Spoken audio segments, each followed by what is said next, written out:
Bienvenidos y bienvenidas. Hoy vamos a trabajar trastornos alimenticios. Los trastornos alimenticios de los cuales vamos a hablar hoy son la anorexia nerviosa, la pica, la bulimia nerviosa y los trastornos de atracones, ¿no? Mi nombre es Sergio Yepes, yo soy profesor de Psicopatología 2 de la Universidad de Flores, de la carrera de Psicología. Y bueno, vamos a comenzar con esta introducción que es parte del trabajo que venimos haciendo en la materia. Espero que sea suficientemente extenso y suficientemente exhaustivo como para que podamos aclarar las dudas que vienen de los materiales y que podamos aclarar dudas también en la próxima clase que vamos a tener la semana que viene. Bueno, en principio, como ustedes seguramente ya conocen, es una alteración persistente. Estamos hablando de que esta alteración se concentra en la alimentación, en el comportamiento relacionado con la alimentación, y lleva a su vez trastornos en el consumo, en la absorción de los alimentos y, por supuesto, un deterioro significativo de la salud y del funcionamiento social. Esto nos lo va a decir el manual de diagnóstico de trastornos de la salud mental, el DSM-5, ¿no? Ahora, lo más importante de esto es su frecuencia. Estamos en un país en el cual la frecuencia de la anorexia es muy alta. Es muy alta porque hay todos unos elementos asociados a la cultura y asociados a las interacciones sociales que nos van a ir determinando cierta predisposición de algunos países y de otros a este tipo de afección, ¿no? Bueno, porque tiene mucho que ver con la vinculación con el otro. La anorexia, la bulimia y todos los trastornos alimenticios siempre van a tener que ver con el otro imaginario y con la persona, pero con la persona en en una forma muy particular, porque no hay una adecuada relación con la propia imagen, no hay una adecuada relación con el cuerpo y tampoco hay una adecuada relación con lo que significa esa imagen ante los demás. Bueno, los trastornos alimenticios tienen una comorbilidad importante con estos trastornos del estado de ánimo, el trastorno bipolar, la depresión, con trastornos límites de personalidad y con los trastornos obsesivos. Como nos damos cuenta, es como un eje con aquello del control, ¿no? Ahora, recordemos que nosotros culturalmente cuando queremos celebrar algo, comemos o bebemos. Cuando queremos demostrar que no estamos bien, dejamos también de comer. Y dejamos incluso primero de comer que de interactuar con las demás personas, ¿no? Así que va a ser muy importante, y vuelvo a decir, ya lo he comentado antes, el efecto social de la alimentación. El efecto social de la alimentación es quizá uno de los elementos más potentes en este espacio, ¿no? En esto que estamos, en este fenómeno que estamos trabajando. Ahora, va a ser bien importante que nosotros entonces, como terapeutas, como interventores, como psicólogos y psicólogas clínicas, hagamos eco precisamente de cuál es la función, cuál es el elemento que está apalancando el trastorno alimenticio, porque de ahí vendrá el proceso terapéutico de la curación o el proceso terapéutico de atenuar los síntomas del paciente. Va a ser muy importante conocer toda la red de relaciones del paciente y toda la red de apoyo con la que se encuentra. A propósito de la prevalencia, vamos a encontrarnos, bueno, 3,5% de la población mundial tiene algún trastorno alimenticio y 10% de la población de las ciudades tiene un trastorno alimenticio. Eso va a ser bien interesante porque está asociado, originalmente se decía que es una enfermedad, que es una condición, un proceso, un fenómeno que aparece muy fuertemente en el momento de la modernidad, cuando pasamos de los feudos a las ciudades. Y acá se sigue diciendo, bueno, que las personas en las ciudades suelen tener esto.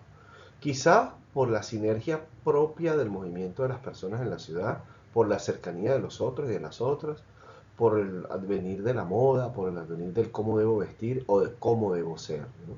De hecho, acá en Argentina han tenido problemas muy serios con esto, con lo cual se generó en algún momento la ley de talles, para evitar este tipo de presión social que se genera sobre las personas. De todos modos, eso es una compensación legal, porque realmente es en la interacción social donde podemos intervenir. Todavía las personas están sometidas a condiciones de buen, buena vida o buen espacio o buena imagen, y se dice que una persona delgada es una persona sana y una persona gorda es una persona que está enferma. Y esto no necesariamente es así. Es más, no lo es. Yo puedo tener un cuerpo mucho más robusto que otras personas y estar en perfecto estado de salud. Así que va a ser importante dar cuenta de esto porque todo el resto de los medios, todo lo que está alrededor, dice lo contrario. Así que usted en el espacio terapéutico tendrá que lidiar con esas imágenes y con esas cosas que están allí, ¿no? Incluso con los grandes terrores de las personas que sufren esta condición, que son el peso y la mirada del otro, así como la propia mirada en el espejo. Empecemos con el trastorno más común, la anorexia nerviosa. La anorexia nerviosa tiene una característica importante y es que en la anorexia, es decir, yo evito el consumo de alimentos, genera una restricción de la ingesta y además, por supuesto, esta restricción genera una pérdida sustancial del peso. Significativamente se va produciendo una pérdida de peso, pero también se va produciendo una pérdida de musculatura, una pérdida de fibra, una pérdida de grasas importantes y de muchos elementos que incluso incluyen a neurotransmisores y grandes constituyentes y macroconstituyentes del cuerpo. Esta pérdida de peso significativo realmente es un elemento definitorio, pero que además tiene sus grandes efectos, porque ¿qué pasa? Estamos hablando de personas que quedan malnutridas o desnutridas, con lo cual van a tener un mínimo peso corporal y es muy probable que tengan problemas en el desarrollo. La anorexia también se ve, y eso va a ser importante decirlo, en niños y en niñas, en adolescentes sobre todo, y en algunos adultos. Pero este momento en el cual se da la anorexia puede generar un efecto irreversible en ciertas condiciones, en ciertos elementos del cerebro, en ciertas funciones cerebrales, ¿no? Entonces hay que tener muchísimo cuidado con esto porque el someterse a condiciones de no ingesta, pues es como estar eternamente huelga de hambre, ¿no? Los efectos pueden ser irreversibles, con lo cual hay que actuar de la manera más rápida, de la manera más interdisciplinaria y multidisciplinaria para poder compensar los efectos de la nutrición, los efectos psicológicos de el cuerpo, cómo se está dando el cuerpo y todo lo que tiene que ver con el rebote de lo social cuando esta persona empieza a ganar peso. Un elemento bien definitorio de esto es que hay mucho miedo. Así como vimos en la anterior, bueno, hay un control, hay un miedo enorme, hay una cosa muy pesada a engordar, es decir, no se quiere engordar, el comportamiento va a ser persistente, interfiere incluso no solo el aumento de peso, también puede interferir el trabajo, es decir, puede interferir muchas otras cosas. Estas personas se pueden llegar a desmayar en algún lugar, desvanecerse por un exceso de calor o por un exceso de frío y además esto incluso interrumpe las relaciones sociales. Puede ocurrir que esta persona para no comer o no verse en la necesidad de comer, tiende a evitar las reuniones sociales en las cuales se come. Es decir, reuniones de trabajo, reuniones de graduación, fiestas, cumpleaños de la familia, en fin. Imagínense si tienen una familia numerosa, ¿no? Toda la restricción social que ellos pueden generar por el miedo a ganar peso y por el miedo a ser vistos como gordos. La mirada del otro es fundamental, o de la otra, ¿no? Sobre todo de los iguales. Acá como criterio C vamos a tener que hay una alteración en la forma en que uno mismo se percibe, ¿ok? Su propio peso, su condición, su constitución física, todo lo que tiene que ver con la constitución corporal, incluso con la dinámica de los movimientos. O sea, hay una falta de reconocimiento de lo que se es físicamente, corporalmente, ¿no? Y entonces hay una pelea, una pugna entre lo que veo en el espejo y lo que yo quiero ser o la forma en la que yo me veo, ¿no? Incluso hay un momento en el que, en un primer momento, donde estos pacientes van a decir, bueno, es que originalmente estaba gordo y lo decía la pesa, ¿no? O el peso, la balanza. Pero después va a ocurrir que estos pacientes no van a la balanza y no van al espejo porque definitivamente son sus grandes enemigos, se convierten en sus grandes enemigos. O bien por el hecho de que la gente les dice o las personas les dicen o ellos mismos son conscientes de decir, bueno, si peso 40 kilos estoy demasiado delgado o demasiada delgada. También puede ser por el hecho de tener el temor de no pesar eso, ¿no? Y no verse como se quiere. Y fíjense qué cosa tan interesante, ¿no? Acá hay un divorcio entre peso e imagen. Por eso es que la pérdida de peso para ellos no resulta significativa, un elemento significativo para su vida, un elemento significativo para su propia salud. Lo que ellos desean es el cambio en el cuerpo, un cambio en el cuerpo. Y aquí va a ser importante decir algo, y es que hemos tenido también la presencia de intervenciones quirúrgicas, estéticas, asociadas también a este trastorno del cuerpo, ¿no? Esto vincula también los trastornos corporales de personas que se someten a múltiples cirugías, ¿no? Va de la mano de esto. O sea, son personas que también pueden estar en una condición de estar comiendo muchísimo, engordar y luego someterse a una cirugía. Hay casos de pacientes que se someten varias veces en su vida a cirugías de reducción de peso, a cirugías de extracción de grasa y a cirugías múltiples de recomposición de su cuerpo precisamente porque hay un trastorno y porque lo que se ve no es lo que se siente. Así que tengamos en cuenta que esto está allí muy presente. Hay una prevalencia más alta en mujeres que en hombres, eso va a ser importante de subrayar, y que precisamente, bueno, una vez más, la sociedad se encarga de pisar, de empujar y de cargar de ciertos elementos impropios a personas que no saben qué hacer con eso, ¿no? Entonces, ¿qué ocurre? Bueno, ocurren estos trastornos de los que estamos hablando hoy. ¿Recuerdan que les dije que había una retracción social? Bueno, ¿qué pasa si yo no me puedo retraer socialmente? ¿Qué pasa si estoy obligado o obligada a participar de las actividades de la familia? Bueno, puede ocurrir que en la anorexia nerviosa yo tome la restricción, pero me obligan a comer. Entonces, ¿qué hago? Bueno, luego me voy al baño y expulso esto, me purgo de alguna forma. Puedo también tener momentos en los cuales me descontrolo. Se pierde el control de la ingesta, ese hipercontrol que se tiene, ese sobrecontrol de la ingesta, y terminan las personas consumiendo muchísima comida, pero después viene la culpa.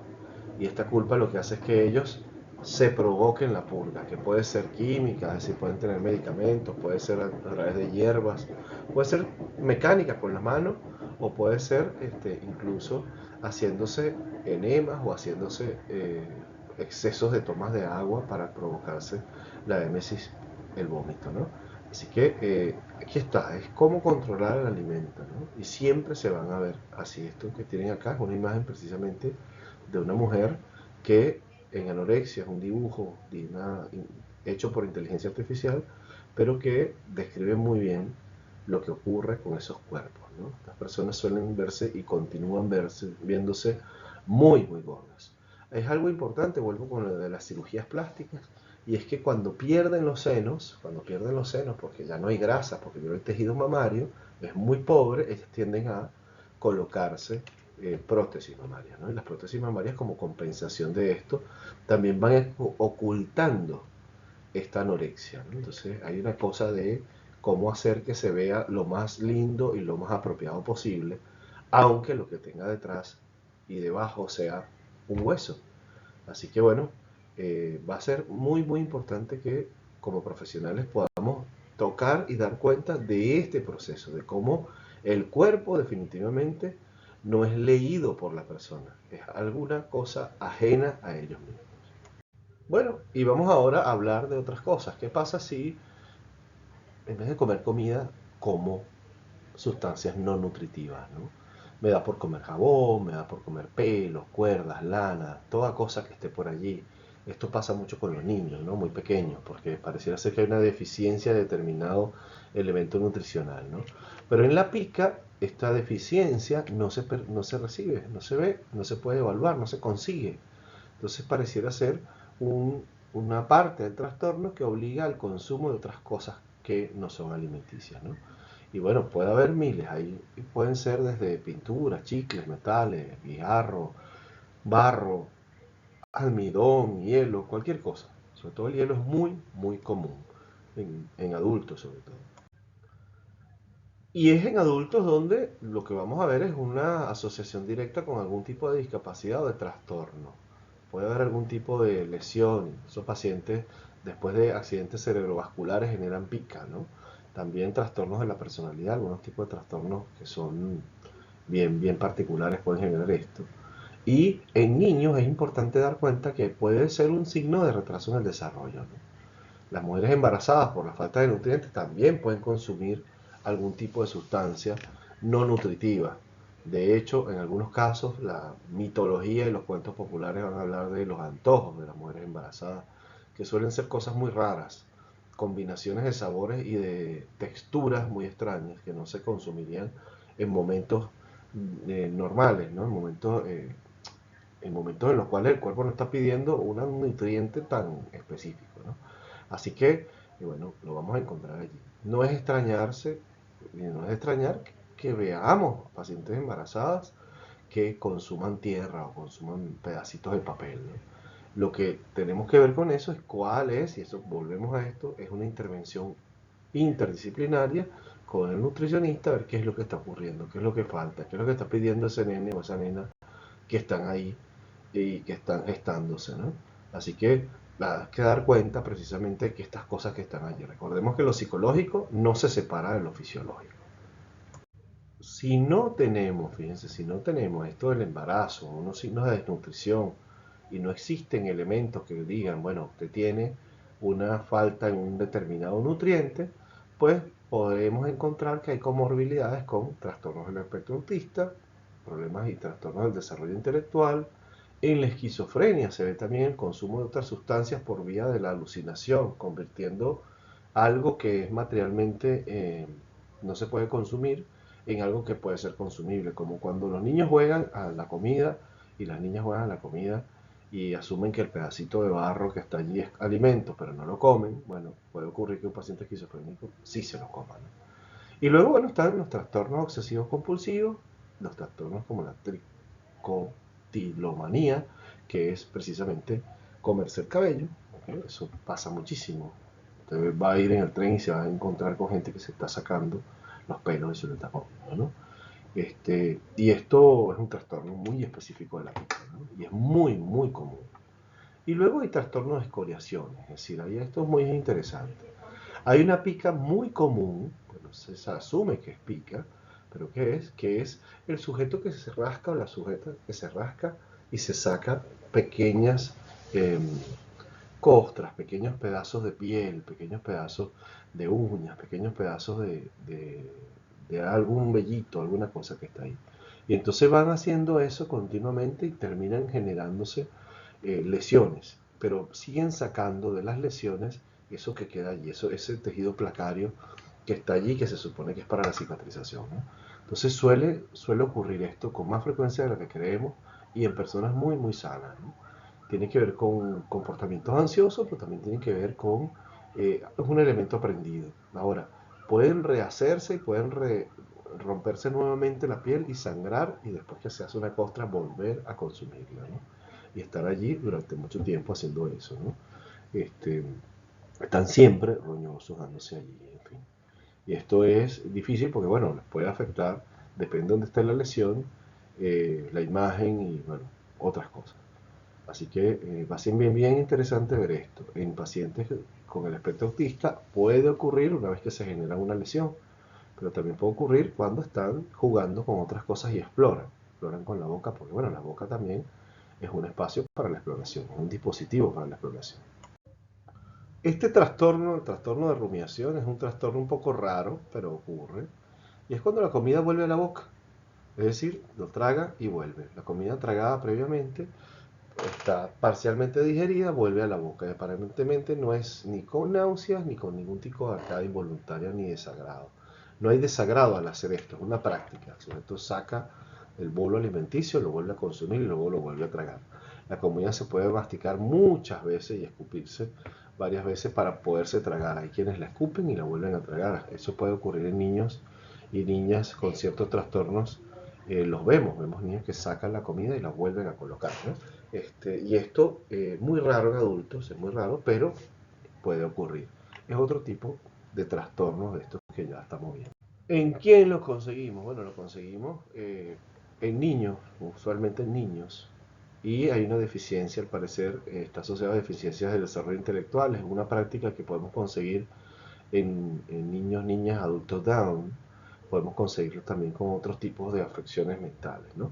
Pero sobre todo está vinculado a trastornos mentales superiores. No es una práctica, no tiene que ver con el trastorno del cuerpo o una disforia de cuerpo, física, nada de esto. Tiene que ver básicamente con un problema intelectual, o por lo menos hasta ahora la estadística nos dice que lo que hay es deficiencias intelectuales importantes en estas personas.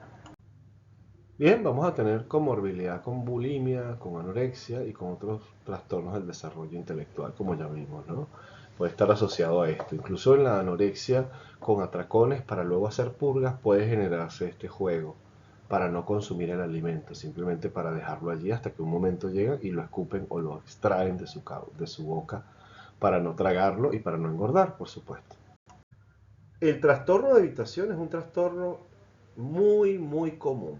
La gente genera restricciones de la ingesta porque se encuentra en algún tipo de condición social, en algún problema, terminó con el novio, con la novia, o con la pareja, y entonces termina generando esta restricción. Es una condición, algunos plantean que es un asunto más bien aprendido, que tiene que ver con no como porque me siento mal, porque comer es sentirse bien, y entonces hay toda una relación de objeto con este acto de comer, ¿no? Una relación que por supuesto varía de acuerdo a la cultura, pero que tiene mucho que ver con si no como, entonces me siento mal y le digo al resto que me siento mal, ¿no? Entonces, se produce con frecuencia en la lactancia, hay niños que no consumen el alimento, ya acá tiene más que ver con algún tipo de elementos del desarrollo, también tiene que ver con el tipo de alimento y con la forma, se puede dar con niños que eh, son alimentados con el pecho de la madre, son amamantados, pero cuando se les da el otro alimento, este alimento es como incompatible con el sabor y entonces ellos no consumen ese alimento, sino que continúan amamantándose durante muchísimos años, ¿no?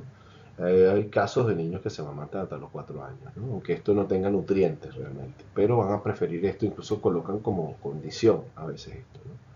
Ahora, y están luego, bueno, los niños que son irritables y difíciles de calmar, que por lo general lo que se utiliza es la comida para calmarlos, van a generar esta apatía al alimento, ¿no? Es decir, si tú me quieres calmar, eso significa que yo tengo la razón. Si yo tengo la razón, lo mejor que puede pasar es que yo continúe en mi queja, en mi berrinche, en mi acción violenta y en mi queja sostenida para que tú me des atención, en mi acción sostenida para que tú me des atención. Así que suele pasar como una forma de que el niño o la niña hagan que los padres se plieguen a dar esa asistencia. El problema está en que cuando crecemos, estas cosas quedan allí instaladas. En niños vamos a encontrar un poco el trastorno del espectro autista, evitan el alimento porque nos distrae de otras cosas, los trastornos de hiperactividad, trastornos de desarrollo intelectual y trastornos de déficit de atención. Es decir, el muchacho o la muchacha, el chico o la chica no están en la condición de comer, están en otro lado, están en otro lugar, ¿no? Ahora, el trastorno de evitación también se da en adultos, se da como una respuesta emocional, se da como, por lo general, acompañado de la depresión y acompañado de la ansiedad, ¿ok? Personas que transitan ciclos de angustia, ansiedad, pueden estar en esta condición. Y tiene mucho que ver con las relaciones del sistema nervioso simpático y parasimpático, pero después también tiene que ver con un elemento aprendido. Por supuesto que si por un lado estamos corriendo, no vamos a estar comiendo. Y esos antagonismos del sistema nervioso que nosotros tenemos se pueden reflejar acá. El tema es que yo no estoy comiendo, no estoy corriendo todo el tiempo. Entonces estoy en un proceso ansioso, en una ejecución ansiosa de una tarea, o sometido a la angustia de muerte, a la angustia de una pulsión que está allí, que me genera presión y que yo lo que hago es simplemente reducir la ingesta para poder ejecutar o para no perder el menor tiempo en lo que estoy haciendo.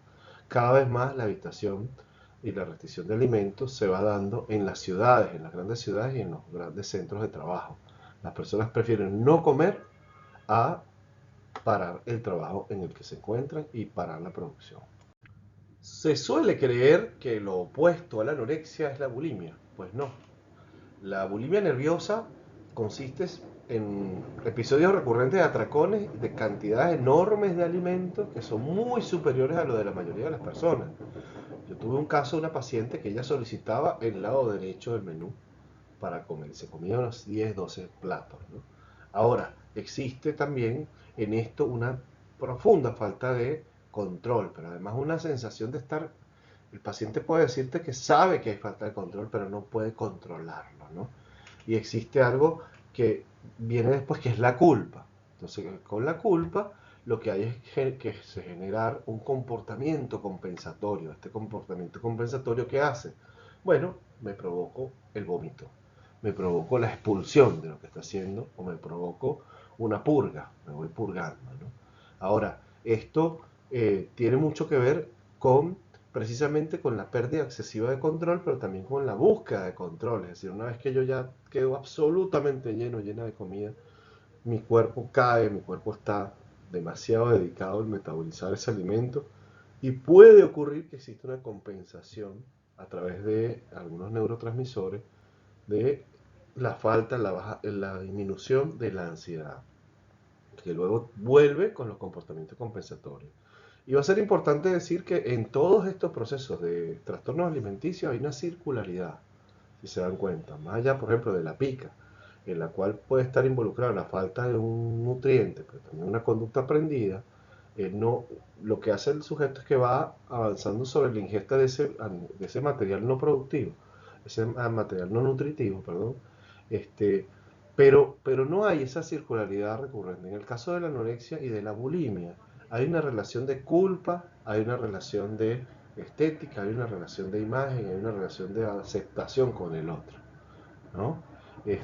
Los pacientes que están en pica por lo general son pacientes que van a más hacia el borde de lo espacial psicótico, entonces es algo más introvertido, es decir, una persona más en su área, en sus cosas, no se da cuenta incluso que puede estarse arrancando un vellito o algo para llevarlo a la boca y que los demás le están viendo, ¿no? Eso es algo muy interesante de eso. Pero en el caso de la bulimia y de la anorexia, por lo general estos pacientes se esconden para no ser vistos o se presentan con sus grandes delgadeces a los espacios sociales para ser admirados o admiradas. Ahora, siempre tiene que ver con un problema de control, con un problema de control del entorno, de lo que está alrededor. ¿Ok? Y además con eso que hemos hablado de la cultura. Bien, la bulimia nerviosa, que es este atracón, estas cosas que se ven allí, bueno, fíjense esta chica comiendo ahí frente al inodoro, este, puede tener, y esto solamente a modo de referencia, niveles leves, moderados, graves y extremos. Esto lo tenemos para todos los trastornos mentales, lo hemos visto. Pero podemos hablar un poco sobre 1 o 3 episodios compensatorios a la semana.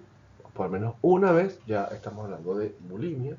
O extremo, que estamos hablando de 14 episodios compensatorios a la semana. Episodios compensatorios son provocarse el vómito o provocarse la purga química, ¿no? Estos son los elementos compensatorios. Cuando esto ocurre más de 3 veces a la semana, estamos hablando ya de por sí de una bulimia moderada, que además afecta el desarrollo de la vida, el desempeño de la vida. En este caso, como en la anorexia, hay severas lesiones del cuerpo. Estamos hablando de que en este caso hay lesiones por el exceso de ácidos que salen del cuerpo y que van a dañar incluso las cuerdas vocales, las formas de relacionarse cambian, las personas también tienden a ser más retraídas, las personas siempre están muy atentas de lo que comen y cuánto comen, no pueden parar, llega a darles pena la forma en que comen y entonces no van a comer con familiares, sino que se retraen y vuelven otra vez a hacer esto, ¿no? Son personas capaces de comerse 1 o 2 tortas completas o 1 o 2 pizzas gigantes solo por el hecho de consumir, de comer y de tener el placer, ¿no? El tema del placer acá es que después se sienten gordos y saben lo que viene después y bueno, ya sabemos qué pasa. Ahora es un proceso, quiero que vean que es un proceso continuo y es un proceso que contratransferencialmente por supuesto también nos va a agotar, porque hasta que la persona sale de ese cuadro, que puede salir por supuesto con psicoterapia y con compensación de las tareas y con compensaciones de las cadenas conductuales, pues por supuesto esto va a ser largo, es un trabajo largo, es un trabajo tedioso y es un trabajo, bueno, amoroso también, porque lo que hay es que ir avanzando con la paciencia de quien sabe que esto es un proceso complejo y multicausal. Va a ser interesante, es que la gente suele creer que una cosa se cambia a la otra, ¿no? Yo paso de la bulimia a la anorexia. Eso solo ocurre en el 10 al 15% de la población. Puede darse, pero no es tan así. Del 10 al 15%, es decir, 1 de cada 10 mujeres o 1 de cada 10 hombres que tienen una condición pueden migrar a la otra.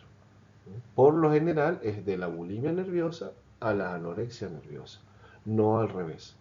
Bueno, porque la anorexia es la restricción, es más difícil. Entonces ellos lo que buscan, los que hacen la bulimia buscan el control precisamente de eso, entonces se sobrecontrolan y generan un sobrecontrol y que a su vez termina llevándola a otro problema del mismo espectro de la alimentación, que es la anorexia. Bien, aquí en la neuropsicología y neuropsicofisiología de la condición de la que estamos hablando, de los trastornos alimenticios, pero sobre todo de la anorexia, se cree que la disfunción del sistema de serotonina puede contribuir al desarrollo y mantenimiento de la anorexia nerviosa. Fíjense qué interesante, ¿no? Bueno, y tiene que ver que se ha observado en las personas con anorexia altos niveles y variaciones alteradas en el cerebro y en el torrente sanguíneo de la serotonina. Ahora, la serotonina desempeña un papel importantísimo en la regulación del estado de ánimo, el apetito, el control de los impulsos, lo que sugiere que a su vez puede estar asociada más bien a síntomas de anorexia nerviosa y muy fácilmente, porque yo cuando no como, estoy expresando esas emociones, ya lo hemos venido diciendo antes, ¿no? Bueno, se observa que la reducción de los niveles de serotonina, y eso es interesante, puede también contribuir a qué cosas, a la depresión y a la ansiedad. Los pacientes depresivos tienen una menor cantidad de serotonina en sangre y tienen, por supuesto, elementos muy parecidos a la anorexia nerviosa. Bueno, porque la persona depresiva no es una persona que vaya a ir a ingerir cantidades enormes de alimentos, a menos que sea una respuesta adaptativa y entonces use la bulimia, el exceso y el vómito o la expulsión o la purga como un elemento compensatorio. Así que, bueno, la serotonina está allí y puede ser un indicador a nivel futuro de una predisposición a la bulimia y a la anorexia. Bueno, vamos a seguir viendo la neuropsicofisiología de la anorexia y bueno, va a ser interesante, esto lo conseguimos en internet, en una gráfica muy bien hecha, ¿no? Sobre cómo hay unos rasgos que se vinculan tanto psiquiátricos como metabólicos, ¿no? En la anorexia. Esto dice, bueno, por supuesto que no existe una idea que no tenga un asiento nervioso, un asiento físico. No existe algo que esté por allí, ningún comportamiento que esté alejado del cuerpo. Siempre está, por supuesto, en el cuerpo y tiene mucho que ver con esta relación de estructura-función de lo que hacemos, ¿no? Entonces, fíjense cómo en la anorexia nerviosa vamos a encontrar, bueno, algunos elementos como la esquizofrenia, el neuroticismo, la depresión y en desórdenes obsesivos compulsivos. Ahora, fíjense cómo hay como un espectro muy grande, ¿no? De lo más de psicosis hasta la mayor neurosis, ¿no? Así que muchos estudios plantean que hay también aprendizaje, ¿no? De hecho, muchas de las personas que son anoréxicas tienden a liberarse de eso con el tiempo, aunque queda un resquicio ahí que puede llamarse en algún momento, ¿no? Pero que está en una situación de respuesta. Es como un repertorio conductual, un repertorio disponible, como un elemento ahí presto a ser tomado, pero que con la debida intervención se puede sustituir, no se puede evitar. Por otro lado, vamos a encontrar que no se sabe si es que es por el asunto de la ausencia de la digestión, de la ingestión, de los procesos que están allí. Hay una reducción de la masa corporal, hay mayor grasa o menos grasa, el colesterol HDL se aumenta, la actividad física disminuye, son personas que tienen muy poca actividad física. Y bueno, porque si tuviese muchísima actividad física, el consumo de la energía se va a dar de una manera más eficiente, ¿no? Y bueno, los niveles de leptina bajan y los niveles de insulina también bajan, ¿no? En estas personas. Ahora, hay que tener mucho cuidado porque en este momento estamos atravesando una moda, que es la moda de los ayunos intermitentes. Eso, por lo que he visto, tiene una base científica muy importante, tiene unos estudios a favor y unos estudios en contra. Así que hay que tener mucho cuidado con esto, ¿no? Porque hoy día en las redes sociales lo que más se plantea es el ayuno, el no comer. La recomendación siempre es, vaya primero al nutricionista o a la nutricionista y de ahí elabore su plan nutricional. No asuma que, bueno, todo lo que se dice en internet es bueno y está hecho para hacerle bien. Y bien, para ir cerrando, bueno, el tratamiento de todos estos trastornos de la conducta alimentaria se hace a través de una intervención multidisciplinaria, ¿no? Donde diferentes áreas del conocimiento, de la salud, van a estar interviniendo, incluso de la educación. Hablaremos entonces, que como psicólogos o psicólogas tenemos una intervención importante en la mediación de la crisis, eso sí, va a ser un momento puntual en el que vamos a tener que dar mucho soporte, además de, y amén de todo el resto de la psicoterapia de intervención que vayamos a generar, ¿no? Pero hay momentos de intervención y mediación en las crisis, ¿no? Y luego, bueno, tenemos una psicoterapia de acompañamiento. La Estos son pacientes que suelen estar muchísimos años en psicoterapia. Bueno, porque nosotros somos como un mecanismo compensador de algunas cosas, les acompañamos en su proceso de dar cuenta de lo que hacen y les acompañamos también a aprender nuevos repertorios, nuevas habilidades sociales, a no dar cuenta o nada, estar muy atento a lo que la mirada del otro o de la otra está allí, ¿no? También trabajamos todo lo que tiene que ver con las relaciones interpersonales dentro del seno de la familia, para el control, para el registro y para la protección de esas personas que están de una u otra forma autodestruyendo una parte de su cuerpo, ¿no? Tanto por la vía de los atracones, el consumo de sustancias no nutritivas o por medio de la exclusión del alimento, ¿no? De la anorexia. Así que es parte del trabajo que hacemos y es fundamentalmente la esencia de la intervención que vamos a estar realizando con este tipo de pacientes.